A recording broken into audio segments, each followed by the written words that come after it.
Hello, Shirley fans. Come in out of the rain and hear the jazz go down.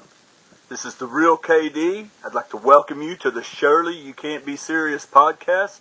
Here are your hosts, the brothers in arms themselves, Mr. Jason Colvin and Mr. D. Graves. Peace out.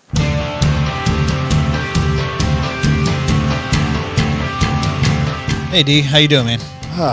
Stomach's a little upset. I don't know why.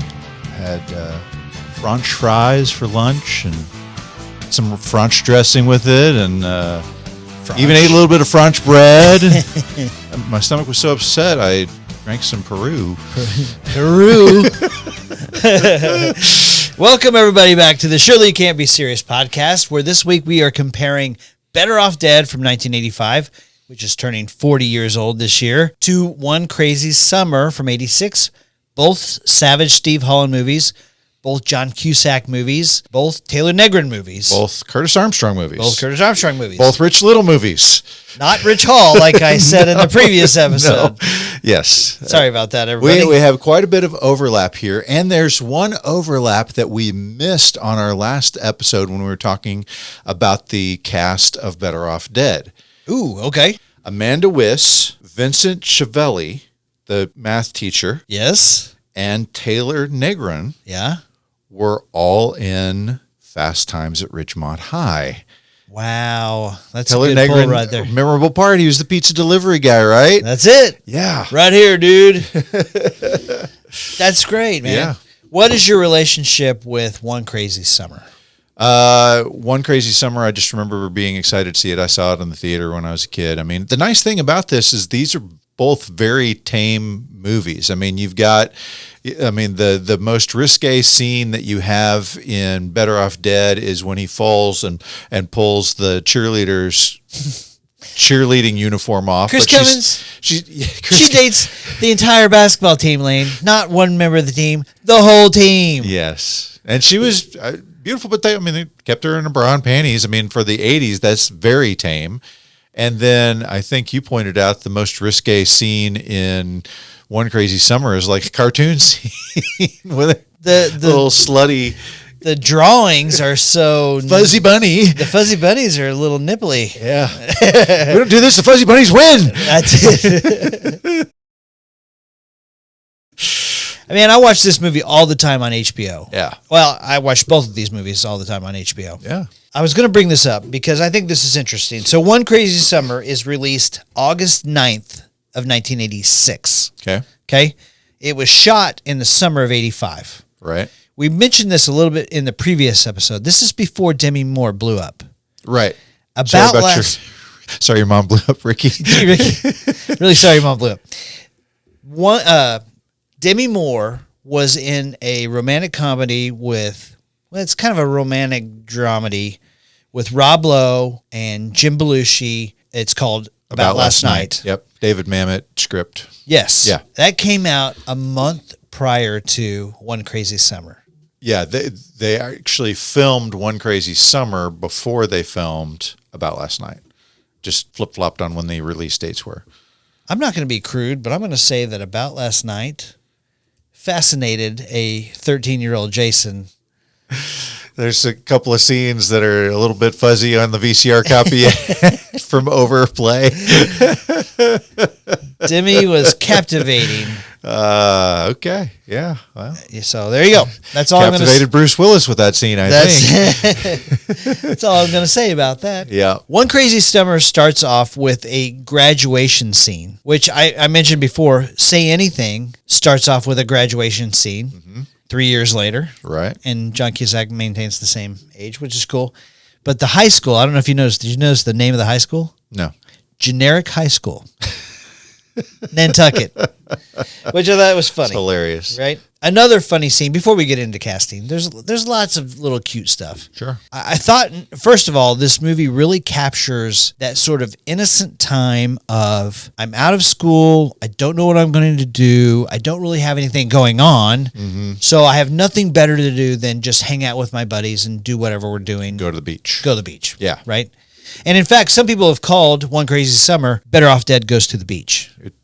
I mean, it's the same thing, right? It's Right. John Cusack obsessed with the blonde girl when really it's the brunette he should be after, right? That's exactly it, right? There's one really funny moment in the very first of this movie. He's talking to Demi Moore. You can tell that they're kind of cozying up to each other. They got something blossoming, possibly. And he's like, I just love the smell of the air, the summer air. But this is a big boat. A lot of safety equipment. I can see the land. Clean, fresh air. Chili dog. And right as he does that, the guy shoves a chili dog. He's like, chili dog? Right. It's just cute humor like that. It's sort of Nickelodeon humor, if you will. You know? Yeah. Well, and then this one, you know, we're going to talk casting here in a second, but that's some of the most interesting stuff is the various cast and how it came to be on this thing. So let's get into it. Let's get into it, man. All right. All right. So we have John Cusack back. As Hoops. Hoops McCann. Do you know where the name comes from? Tell me. It comes from a Steely Dan song. Steely Dan. Fire up the yacht rock documentary. Oh, no, wait. They hate that. Yes, right. The best part of that whole movie is that end scene. But yeah, the song's name is Glamour Profession. Hoops McCann comes from that song. I love it. The fact, you mentioned the fact that it's like calling somebody who's giant, tiny. Mm-hmm. The fact they're calling him Hoops is not because he's great at basketball. The opposite. He is actually, he's never made a shot in his life. Right. He loves basketball. He's just terrible at it. Even if the backboard is Curtis Armstrong's face and he can move his arms to help, he still can't get it in the hole. And there's that scene where he's drawing a picture, he wads it up, and he throws it, and there's a little basketball hoop over his trash can, and literally there's hundreds of pieces of paper around the trash can. Yeah. Nothing has gone in the basket. Yeah, I identified with that. Not good at basketball. So as we said, I don't know if you listened to our last episode. I did. I did. I did. I did too. I listened to it. John Cusack was in a fight with Savage Steve Holland during the filming of One Crazy Summer. 20 minutes into watching Better Off Dead, he walked out and then bawled Savage Steve Holland out, saying he'd tricked him and ruined his career. Don't talk to me. Yeah. I'm never trusting you again. Yeah. You deceived me. Yeah. Burned down the bridges. Never spoke to Savage Steve Holland during the entire filming. How do you do that? I mean, yeah. And I think Savage Steve Holland, being the tenderhearted guy we discussed, he took it to heart. Like he stopped doing live action movies pretty much after that. He drove him out of the business a little bit. Yeah, I mean, he went and did animation and Eek the Cat and stuff like that. That's right. Oh, by the way, there's an interesting thing. So Bill Kopp is the guy who's doing the animation in One Crazy Summer. The nipply fuzzy bunnies. The fuzzy bunnies, and there's a couple extra special fuzzy bunnies that we're going to talk about. Right. Bill Kopp is the guy who's doing that animation. He would go on just 3 years later to do animation on the Tracy Ullman show of a new little bit called The Simpsons. The Simpsons. That's incredible. And then of course they worked together again when they did Eek the Cat. But yeah, Bill Kopp was same guy who did the animation on that, did the original animation on The Simpsons. Fantastic. Yep. Fantastic. Demi Moore plays Cassandra Eldridge in this movie. Yes. Okay. Demi Moore had a fantastic late 80s and 90s. Yes. This is pre-mega hot Demi. Yeah. But she's eye-catching for sure. Oh, I told Jeff Johnson when we covered this movie, I was all about her because she reminded me of Lisa from The Revolution. Like she's playing her guitar up there. She has the kind of cool hair. They have similar facial features, and I thought both of them were totally hot. So I think you're talking about Wendy. Was it Wendy? Yeah. Wendy plays the guitar? Yes. Okay, well, they were all together. Go back to our Purple Rain episode. Hello, Lisa. Hello, Wendy. Is the water warm enough? Here's the thing I wanted to bring up. Demi Moore. Yes. Is the first actress to command $10 million. Oh, okay. Yeah. Can you name the movie that she got paid $10 million for? I'm going to guess it's either Indecent Proposal or G.I. Jane. You would be wrong on both. Oh, okay. Okay. What do you got? Hit me. 10 years after One Crazy Summer. Uh-huh. In 1996. Striptease? Striptease. That awful dumpster fire she's the first. Woo. Yes, but she has never looked better. My gosh. I haven't seen it. After I saw Showgirls, I wasn't going to watch another stripper movie. I was just like, no, Wait a minute. I don't want to ruin naked women for the rest of my life. Wait a minute. That is a match made in heaven. That is a Shirley matchup. Striptease versus Showgirls. What the heck happened? What the heck happened? I'm down. Let's do it. Let's do it. Okay. Put it on the calendar. All right. Now, here's my little tidbit on Demi Moore. Okay. I mean, we've lived with her. We know a million things about her. Sure, yeah. Bruce Willis and her kids. She just won a Golden Globe, by the way, I think, She did. for The Substance, which half of my friends are like, oh, it's so amazing. The other half of my friends are like, it is the worst piece of crap movie I've ever seen. I haven't seen it. I don't know. So I don't know. Interesting. The ones who don't like it, it's like, they're like, okay. And then the payoff is like, makes you angry. I don't know what it is. I don't know what about the end of it's going to make you angry, but there you go. If you've seen it, let hear from, hit us up. No, don't hit us up. I want to watch it. Don't Okay. spoil it for me. Don't You talk hit us up. Tell Jason, not me. Email us and say hi. Don't email us. I read those things. You hit up Jason on on Twitter or whatever. Don't talk to D. Okay. This No is my spoilers. tidbit on Demi Moore. Yeah. She has appeared on magazine covers every single year since 1980. This is the year Wow. 2025. Wow. She has appeared on a magazine cover every single year since 1980. 45 years of appearing on magazine Yeah. covers. That's impressive. That is impressive. I don't know. I wonder if anybody else holds that. I mean, who's not just a model. I think that is a lone distinguisher for her. Wow. Crazy. Okay. Okay. Good one. Curtis Armstrong is back. He plays Ak-Ak. Yep. Your dad said you were collecting shells! Shells! 57 millimeter! My dad gets $12 a piece for them. They make great paperweights. Hi, I'm Ak-Ak. Let's get out of here! We talked about him. Speaking of Bruce Willis, moonlighting. That's right. Yeah. He played whatever his goofy sidekick friend was in Mulan. I can't remember his name now. Yeah. Miss DePesto's love interest. Yep. But he's world famous for playing Booger, and he was hired because Savage Steve Holland liked his performance in Risky Business. Correct. Okay? Yep. Bobcat Goldthwait. Let me tell you a story about a little fat boy that nobody loved, and that all the other kids, they used to make fun of him, and they would pick on him, and then they used to say that he talked funny and stuff. This one is a great story, by the way. Okay. Okay, so we're covering casting right now, right? Right. And so Bobcat Goldthwait was among several people who auditioned for the part of Hoop's best friend that Joel Murray ends up getting. Okay. The movie originally did not have the Stork twins. Okay. It had one stork. Uh-huh. Bobcat Goldthwait goes in and auditions for, Egg Stork. no, the best friend. His name is George Calamari. Calamari. I was Yeah. like, I know it's a seafood. What is it? Right. Yeah. So he auditions for that part, and after the audition, Savage Steve Holland says, listen, you're not right for this part, but I love what you're doing. Let me write a part for you. And that's how the Stork twins become brothers instead of just one character. Oh, okay. That's good. Yeah, so he wrote the part specifically for Bobcat Goldthwait. And I got another juicy nugget that I'm going to tell you about in a minute on Bobcat Goldthwait, but not right now. Okay. I've got something on him real quick. Okay. I don't want to steal your thunder, but did you see the Tonight Show appearance that he had with Jay Leno? I think you sent me a YouTube clip of it. Is this the one where he sets the chair on fire? Set the chair on fire. Yeah. And Jay Leno wanted to kill him. Okay. He turns around, he puts some sort of accelerant Lighter on fluid, and yeah. just lights that sucker on fire. And then he tries to walk off the stage and totally slips and falls on the lighter fluid, right? Yeah, and Leno is super like, you put out this fire. You know, it was a really bad deal. Yeah. And I know John Reed can't stand Bobcat Goldthwait. Really? Yeah. Not a Police Academy fan? You know, he's really good in Police Academy. And I think he's Police good in this Academy movie. 2.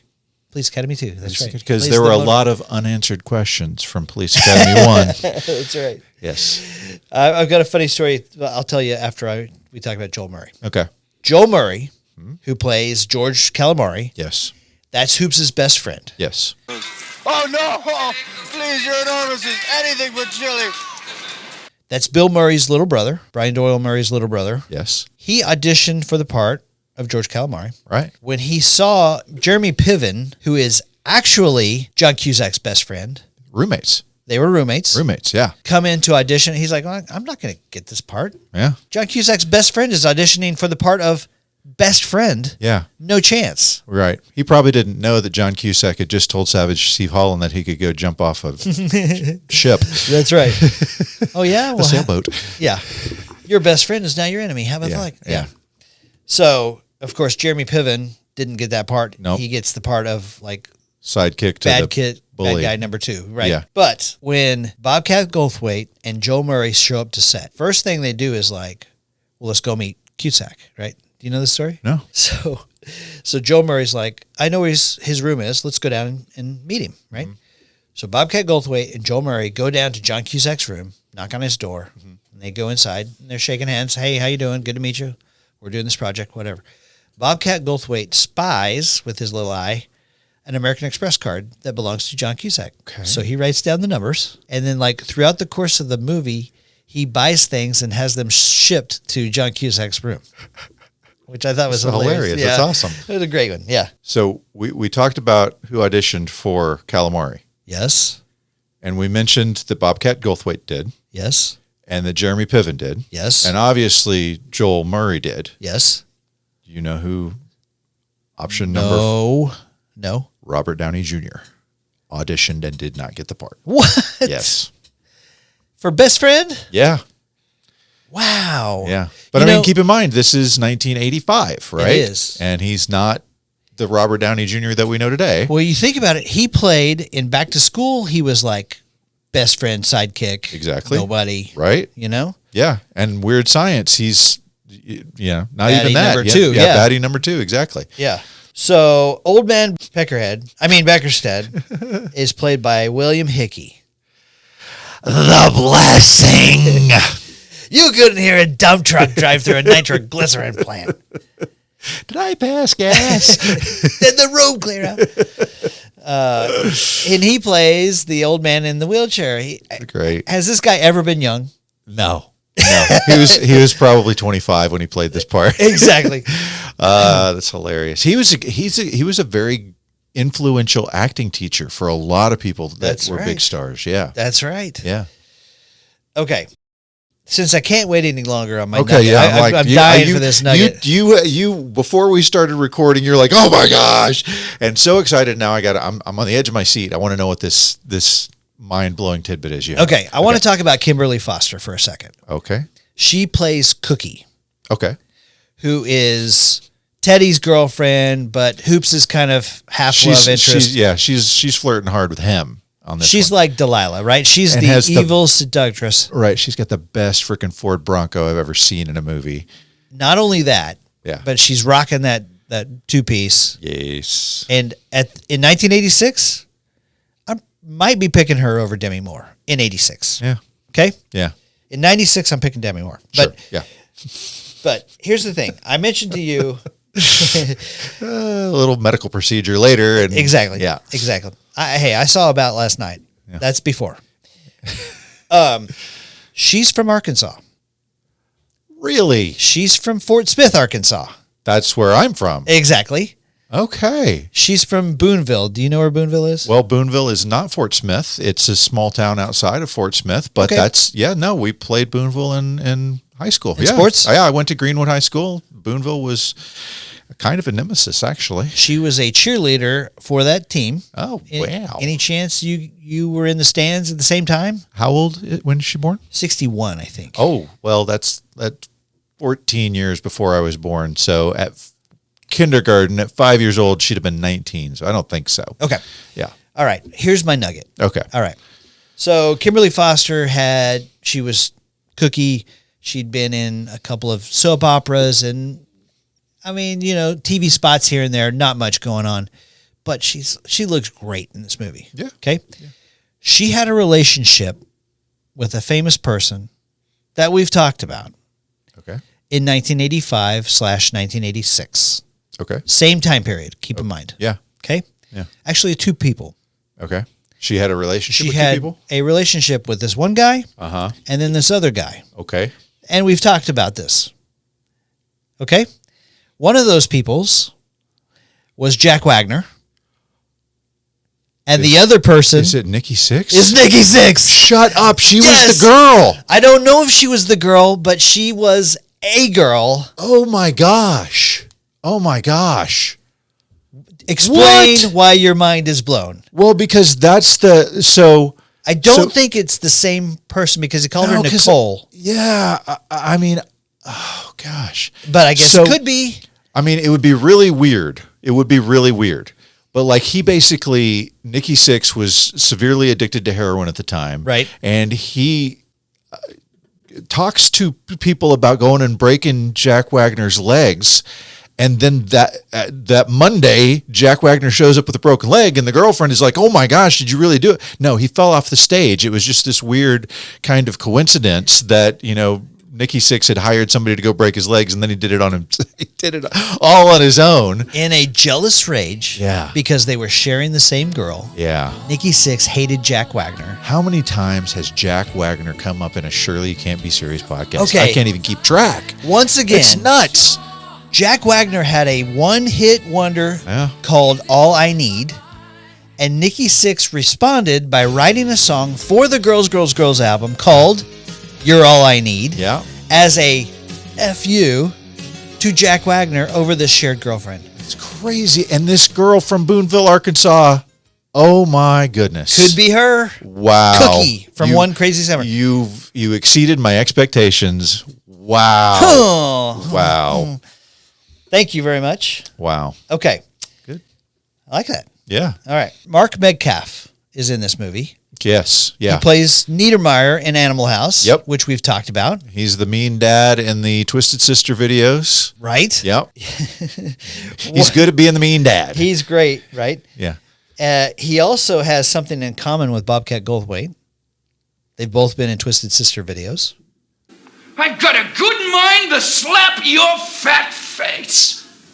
John Matuszak Yeah. plays Stain. We just got done speaking about John Matuszak last episodes. Yeah, when we were talking about the Goonies, John Matuszak is a professional football player who became an actor. Yes. And this is probably the third time I've said it in these podcasts that we've done, but he was playing for both leagues, which wasn't allowed, and they had to serve him papers on the field of cease and desist. You cannot be playing for both of these. Incredible. AFL and NFL or whatever it was.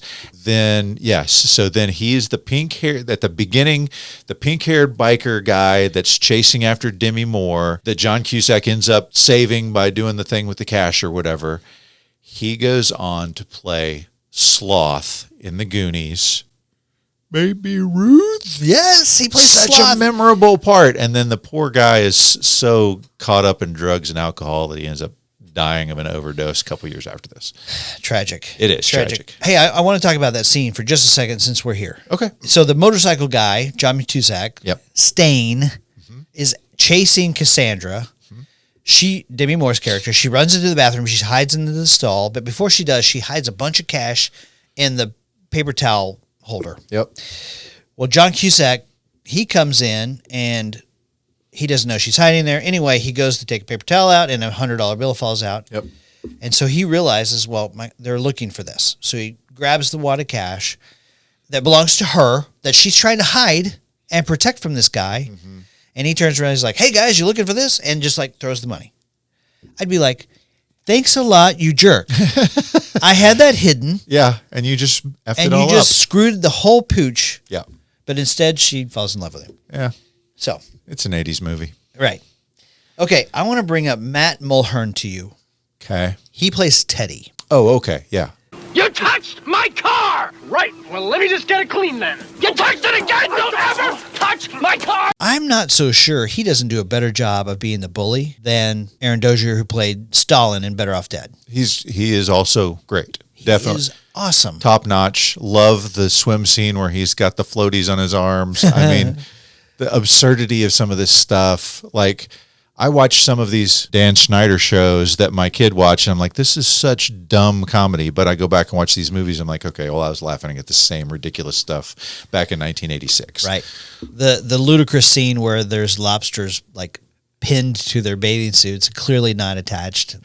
Right. Just looks stupid. Right. Okay, I want to bring something up about him. So he plays this great bully. Uh-huh. I don't really. He played like a military dad in a TV show in the early '90s. He's done some stuff. okay, He made yeah. a career until about 2015. Okay. Then he quits. He goes back to Fordham University, and he's working on his PhD in history, which I think is fascinating. Cool. But before he does that, in 2005, he writes and directs 2 movies. Okay. Okay? 2005. 2005. One is called Walking to the Waterline, and one is called Dwayne Hopwood. Okay. Never heard of him? No. Dwayne Hopwood stars David Schwimmer, Okay. Friends, right? Ross. Ross, yeah. And Roger Ebert called Dwayne Hopwood one of 2005's best films. Okay. Written and directed by Matt Mulhern, who plays Teddy. Wow. I kind of want to watch it now. I know, right? Okay. Interesting. Okay, good. Okay. Yeah. You also have Rich Little, who's playing the radio DJ. Yep. Okay, which when I saw this in the theater, that maybe got the biggest laugh from me. Uh-huh. Because the uncle is trying to play that win $1 million thing. Right, right. It could be any moment, Yes. any second. And he keeps trying to go to the bathroom. He's like, but it's not right now. And this poor guy is just suffering all summer trying to win this $1 million. Right. And then he finally wins the contest because he's the number 7 caller after they play the jingle, whatever. And then he's walking around, and like the Tasmanian devil, he unplugs the radio from the wall. The phone. Or the phone, excuse Yeah. me. And they're like, oh, sorry, we're disconnected. They go, next caller. And then she wins, and he takes a rocket launcher and destroys the radio station. Yeah. At the very end of the movie, which I thought was really funny. Hysterical. Then you've got Tom Villard, who plays Clay Stork. Right. Tom Villard, the other twin, not Bobcat Goldthwait, but the tall guy who gets beat up, which He is keeps the getting impetus. smacked in the head. Yeah. Yeah. He hit you. Yes. Yeah. And then it's a great payoff because they chop his car up. That was a great reveal. It was a great reveal. He loves that Ferrari. You know, at the very beginning, he's like, you touched my car. He's like, what? You touched my car! Right. So they chop up his Ferrari, and it becomes the engine for the... How they win the race. That's it. Yeah. Tom Villard studied under Lee Strasberg, Okay. which we talked about, especially in our Godfather episode. episode. Godfather Part 2, to be precise. That's right. Played Eli Roth. That's right. He's the bad guy. Yeah. They're all bad guys. I mean, Strasberg is very well known as one of the most influential acting teachers of the 1950s. That's but right. Yeah, 60s. Tom Villard passed away at age 41. AIDS. Yeah. Yep. All right. Taylor Negrin is also in this. He plays Taylor. There you go. Right. And he's with Rich Hall, Thank you. not Rich Little. And they're making fun of Bosco, the poor ugly dog. Yes. And Bosco. Squid rolls the window up and gets their ties. and That's funny. it's great. Rich Hall was on Not Necessarily the News, which is a show on HBO. Yep, I remember it. And they had a little segment called Sniglets. Yeah, he made probably a boatload of money because he like made books out of Sniglets, I right? own at least 3 of those books. Oh, wow. Okay, yeah. Words that not in the dictionary, but should be. Right? Right? Yeah. I remember one that was Schlitzstop, somebody who could play softball and also drink beer at the same time. Go play shortstop. That's right. One other person I want to bring up is Billy Bird. She plays the grandmother who charges them for the food. Yes. And she was the grandma also in 16 Candles. Yes. And she's hilarious. All right. So that is the end of casting for One Crazy Summer, unless you got something else. Okay, so this is we're past casting, but there's the cast member that I've got to bring up, okay? Yeah. Okay. So you remember in One Crazy Summer there's the drive-in movie scene, right? Where he goes and gets the ridiculously large popcorn, right? And he's hiding in the bushes in the front seat. Right. But they're watching this movie, which is obviously a horror movie. And I'm watching this thing and I'm thinking, this has got to be a ripoff of Thriller, right? She's even yelling, Michael. Yeah. You know, and I'm just like, oh, okay. So I'm thinking Savage Steve Holland ripped off Thriller. Right. Well, here's what happened instead. Savage Steve Holland didn't direct that little extra movie because it's not a real movie. It's one that they made for this movie. Right, right. The one who did direct it Yes. is Bobcat Goldthwait. Yes. He's like, Bobcat Goldthwait's like, are you going to direct this other movie? You're going to do it? And he's like, unless you know somebody. He's like, yeah, I'll do it. And so he had his own separate crew, separate lighting. Everything was different, which is why it looks different. But Bobcat Goldthwait is the one who directed the movie that is playing at the drive-in movie in One Crazy Summer. I love that. That's so good. That's so good. Jeff and I talked about this. I was like, wouldn't it be cool if we actually saw what that movie was? Like when he does his I'd love to watch it, sequel prequel thing, I'm like, what if it was that movie? And then we're watching One Crazy Summer at the drive-in in that movie. That's nice. Trivia question. Yeah. Do you know the name of that movie? Like the fictional name of the movie? No. Chainsaw Date and Hemorrhoids from Hell. Right. Okay. All right. Okay. Right. Yeah. All right. That does it for casting. Are we on to tidbits? What do you want to do? Yeah, let's do it. All right. Blow my mind, man. Okay. All right. Let's stay right here on One Crazy Summer. I got some tidbits for you here. Okay. Okay. Yep. So there is a teddy bear, a little teddy bear that George's grandmother gives to his sister. Yes. That is the same little teddy bear that Lane is going to give to Beth. Such a throwaway scene. Like it, right. Yeah, because you don't hear her voice, you just hear him talking to her on the phone, and he's like, "Oh, Roy bought you a giant teddy bear," and he's got the little tiny little palm-sized teddy Cutest bear. Cutest thing ever. Yeah. Well, I got to go. The Christmas tree's on fire. That's right.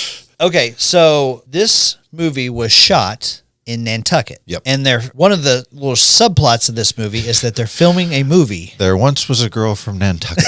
Sorry, I can't finish the rest of that. Right.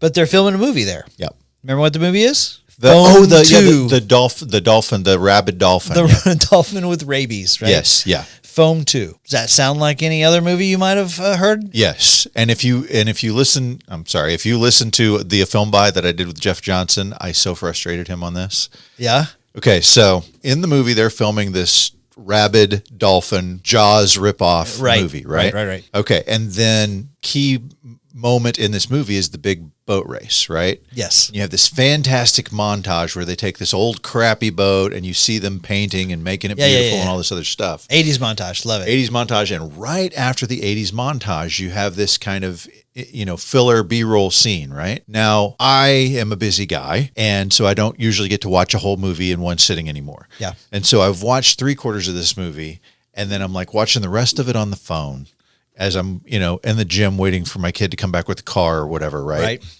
And I'm watching this on my phone, and it's this little B-roll thing, and I just I glance at it, I'm like, what the heck did I just see? And I do the little double tap, I get it to go back 10 seconds, and in this little transitional B-roll thing, they're out on the boat docks, it's morning, the sun's just coming up, and you see a shooting star go across the sky. And I'm like, holy crap, that is fantastic, because it's right out of Jaws, right? Everybody knows that the shooting star because they're like, Spielberg, how'd you do it? He's like, I got lucky. It just happened. But Savage Steve Holland is a genius, and he throws this in without telling anybody. Obviously an homage to that scene. And I texted Jeff Johnson. I'm like, did you catch the falling star? Yeah. He said he was playing golf when I sent the text, and he was like, he was so excited to tell me about this scene. Thought he was going to blow my mind. And he was like, son of a bitch. I love that. I love that they don't really even pause to take time for you to look at it. It's just, if you know Jaws really well, then you recognize it. Wink and a nod, as subtle as it can be. It's great. So good, right? So clearly, Foam 2 is based on Jaws. Jaws, right. Yeah. Okay. It came out after Jaws 3, probably was better. Foam 2, right? Go check out our Jaws 3, What the Heck Happened episode. Yes. Okay. And then one thing I wanted to bring up about Akak. Yep. The name Akak is such a weird name, right? It is, yeah. So Akak is the airport call letters for the island of Nantucket. Ah. Right? Okay. ACK. Okay, yeah. So they just took that and like, okay, well, character's name is Akak. Yeah, his dad. Yep. We talked about how these are autobiographical, and his dad was like, you're going to go to military school if to Savage Steve Holland. If you don't get into Cal Arts, you're going to go to military school, right? Yep, right. And so John Flaherty, it's John, right? John Flaherty is the actor who plays the dad from SCTV. Yes. And if you don't remember him from SCTV, you might remember him from Happy Gilmore. He's the jackass. That's it. That's him. Yep. Oh, good call. Yeah. How did I miss him? Yep. Okay, let's flip back over to One Crazy Summer for a second. Okay. Okay. I mean, we're talking about One Crazy Summer, but okay. So Drew Struzan, Yes. maybe the greatest movie poster artist of all time. Certainly top of the conversation. We for just sure. talked about how he did Indiana Jones and the Temple of Doom. Yep. He then does The Goonies. Yeah. Also in 85, he does Back to the Future. Back to the Future and Better Off Dead. Better Off Dead. Yeah. How about that? I just read you a little post on Facebook. He's got Alzheimer's. Oh, yeah. He's It's struggling. Tragic. Yeah, it's tragic.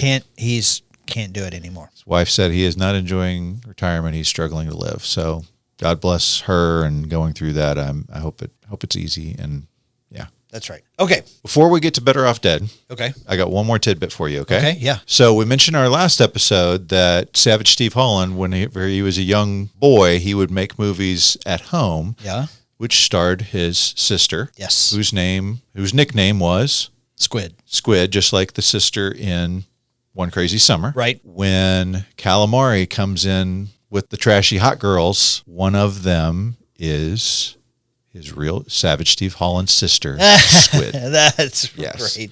I love that. That's a good one, man. Yep.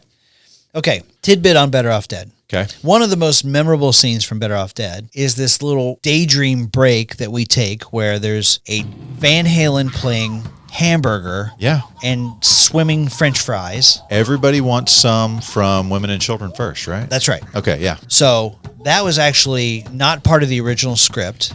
Yeah, there's like going to be a fried rat. Like from Savage Steve Holland when he worked in fast food, he had heard that somebody actually ate fried rat because a rat had fallen into the fryer or whatever. Yeah. There's all those urban legends. Right. He worked at McDonald's. He heard about some rat that got fried up as a hamburger. Uh-huh.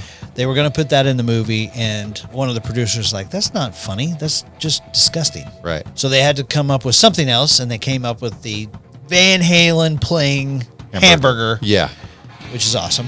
Right. And everybody, the producers still thought it was stupid. It was the most talked about scene after they did their screening for Really? test audiences. Yes.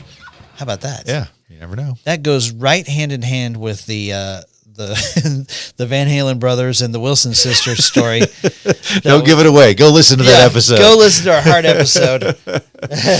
By the way, he's working at the whatever, the pig burger place, whatever that is, Rocco's place, right? Pat Pig. This is a push. This is a pat. And there's a poster up of a woman, in a chef's hat, back to the camera, probably definite 80s, babe. Yeah. Everybody And wants some. Everybody wants some across Right. it, like it's the slogan of the restaurant or whatever. Yes. I would kill to have that poster. I would too. It's so cool. I would love to have that. Yeah. Okay. At the very end of Better Off Dead, Yeah. in the credits, Yeah. at the very end, it says, the film's over. You can go now. Does Matthew Broderick say it? Or? That predates Ferris what? Bueller's Day Off. Really? Why are you still here? Exactly. Go home. Cute, right? Yeah, that's awesome. In Better Off Dead, you have some of those kind of end scenes going on while they're doing the first part of the credits. As he's going in and fixing stuff, the dad is doing stuff, right? Yeah. And Badger's space shuttle takes off out of the house. Yes, that's right. Yeah. Couple of things on Better Off Dead. Okay. We talked about how Savage Steve Holland's real life girlfriend left him for the ski instructor. Right. Where it really hurt him bad and made him even slightly suicidal. And when she saw the movie, his ex-girlfriend, she felt so bad that she contacted him, apologized, and then even had to go to therapy because she felt horrible about this. Oh my gosh. Yeah. Wow. Real life, the $2 kid, the newspaper kid, Yeah. that's based on real life story. Okay. This one kid kept wearing him out about the $2 for their newspaper subscription, That's awesome. based on real life. I heard that his mom, who bawled him out whenever he tried to hang himself and broke the water pipe, right? Right. That she actually gave him a gift of a TV dinner because it had the corn. He liked the corn. Yes. You like corn. Yeah. The movie tagline for Better Off Dead had to be changed. Did you hear this story? Yeah, it was like sometimes you're better off dead. And they're like, no, that's not. We can't be. I mean, you Right. know, You got Judas Priest and Suicide Solution stuff going on right there. That's right. Yeah. Relax. You're not better off dead. That's right. Yeah. That's right. Okay. I want to talk to you about the soundtrack just real quickly. Oh, okay? heck yeah. Yeah. Both of these movies, you've got some crazy You've songs. got great soundtrack, right? It's nuts. Yeah. I Okay. mean, the use of songs. I mean, we talked about this when we talked about Nerds, right? The Revenge of the Nerds. Yeah. Where, I mean, you've got a good 3 minutes worth of Thriller playing at the party scene. How did they get a hold of that? Yeah, it's crazy. And the same kind of thing for both of these movies. You've got some really well-known songs being played. I mean, Van Halen. You've got Van Halen and Better Off Dead. Yeah. You've got Would I Lie to You by the Eurythmics in Yeah. the flat middle of One Crazy Summer. Yeah, and a couple of Beach Boys You got songs. Beach Boys. Hello, Deaf Dave. Yeah. Are you awake? Yeah. So Better Off Dead, you've got this guy named Rupert Hine who does a lot of the songs, okay? Yep. Now, he was a producer. He had worked with The Fix. Okay. One Thing Leads to Another. Yep. Big 80s hit. Yeah. Right? And so In he 80 does. in 85, right? I think that might have been on a top 10 list when we were talking about Heart. Maybe so. Yeah. Maybe so. Okay. So he does a couple of known songs. One of them is called Arrested by You, Okay. kind of the love theme of Better Off Dead, Oh, okay. Yeah. right? Covered in 1990 by Dusty Springfield. That ring a bell to you? Yeah, Dusty Springfield is the one who did Son of a Preacher That's it. Man. Yeah. And What Have I Done to Deserve This with the Pet Shop Boys, Okay. right? Right. Yeah. Okay. Then you have another song called Dancing in Isolation, Mm-hmm. sung by Terry Nunn Oh, from Berlin. from Berlin. Wow. Okay. Right? Take My Breath Away. And then you actually have a couple of songs by E.G. Daily. Okay. You've got, of course, the Van Halen song, and then you also have another song by Howard Jones. Oh, really? The song is called Like to Get to Know You Well. That's the song they play while they're fixing the Camaro. Oh, okay.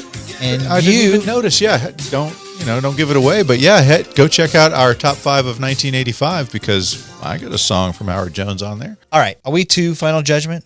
Yeah, I think it's time. Okay. Before we do, Yeah. Roger Ebert and Gene Siskel hated Better Off Dead. They could not have been more Cruel. visceral, just awful, spitting vile all over this. Had nothing It's positive embarrassing. to say Yeah. about this. And it's terrible. Yeah. It's terrible that they would do this to this wonderful. I mean, it probably was the reason that this movie didn't do well because we've been doing this for years now, and when Better Off Dead comes up, people go nuts. They're like, this is such a great movie that was so unappreciated. And I have to think partially due to the bad reviews it was getting from the critics when it's such a wonderful little It's so perfect sweet. 80s high school comedy. It's funny, it's absurd, it's sweet, it's genuine. Both of these movies. And so Savage Steve Holland responded by having a couple of the fuzzy bunnies. Look very similar to, one is kind of heavy and has glasses, and the other one is tall and thin and get massacred or something. With like that with Israeli the Uzi. submachine guns, right? So funny. At least he's not bitter. Yeah. That's great. Yeah. All right. Okay, so time for final judgment. Final judgment. Okay, I usually say you go first. I'll go first this time. Okay, go. Okay. So here's the thing. I know that I'm going to be in the minority in this. I'm confident that I'm going to be in the minority in this. Woo. Because I know, and I mean, giving it right away, I love both of these movies. But to me, he upped his game on movie number 2. Wow, Even though John okay. Cusack, obviously hated it, I thought that he brought his botheredness that he had with Savage Steve Holland or whatever, it translated well into his character of Hoops. And then you increase the cast, in my opinion. I love Diane Franklin, but Demi Moore, better. And you've got Bobcat Goldthwait, funnier. You've got Joel Murray, funnier. You bring Curtis Armstrong back in an entirely different part, which is a nice juxtaposition with the crazy people that are there. I mean, in my humble opinion, I think that One Crazy Summer is more underappreciated than Better Off Dead. And so I'm saying my pick of these two is One Crazy Summer. Wow. All I have to say to that is, okay, let me just tell you, I'm shocked at that.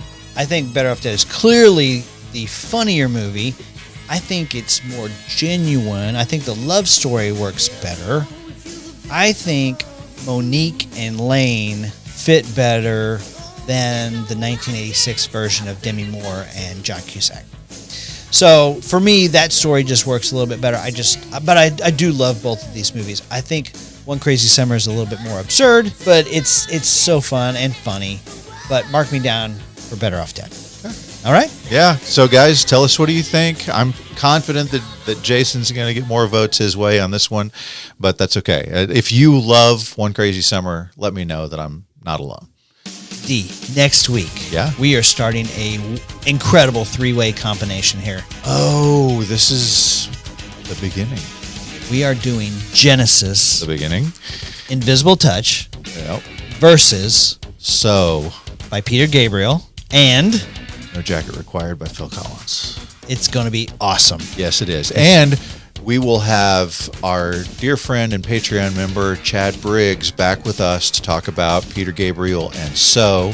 If you don't know, Chad Briggs is the guy who hit us up and said, hey, War Games was very influential on me. You guys should do that. And we're like, hey, come do it with us. Not knowing that he actually does War Games as his profession. That's right. Holy cow, what a great episode that was, and what a great friend and fan Chad is. He is over in the Philippines. I don't even know if I'm allowed to say that. He is over in the Pacific doing cool things and sends us pictures of some of the incredible things that he's doing over there and some of the movie stuff that he's got over there. So I'm excited to have him back to talk about Peter Gabriel. It'd be fun. It's going to be great. Come back for that next week. Yep. All right, D, I got a quick question for you. Okay. Rank these 4. Okay. Cookie, Cassandra, Beth, Monique. Okay. In 1986. This may surprise you, actually. Oh, all right. Okay, so hit me. Lowest on my list is Cassandra, is Demi Moore. Woo-wee. I mean, I dug her and all. The hippie thing? Well, the corn husks, or is that what they're called? Right. But she's, I mean, if I'm just viewing from afar. Now, if we take the character, she's a guitar player, then she's going up higher on the list. But if we're just going by, like, I just see her at the bar, she's number 4. Okay. Number 3 is going to be Cookie. She's a beautiful blonde, but she's just not my kind of type. Okay. And then that's followed by another beautiful blonde, Amanda Wyss, who's, again, just not really my type. Number 1 for me is Diane Franklin. I like Monique. She is cute. She is French. Language She is lessons. French. And she's very lovable and just has her eyes are very kind. So I'm picking Monique as my top choice. Yeah. All right. How about you? Well, so I got Beth at number 4. Lane needed to cut her loose a long time before that. Right? Okay. Number 3 for me is going to be Demi Moore. Yeah. Cassandra. Yeah. I like the hippie thing, but this is before she really sprouts into the best version of herself. Blossoms, if you will. Yes. Okay. Number 2, I've got Cookie. She is rocking that swimsuit, and she looks great. Yeah. Okay. And number 1 for me, it's Monique. We're in agreement. We love the language lessons. We do. Yep. Yep. We want to hear from you. How do you rank these 4?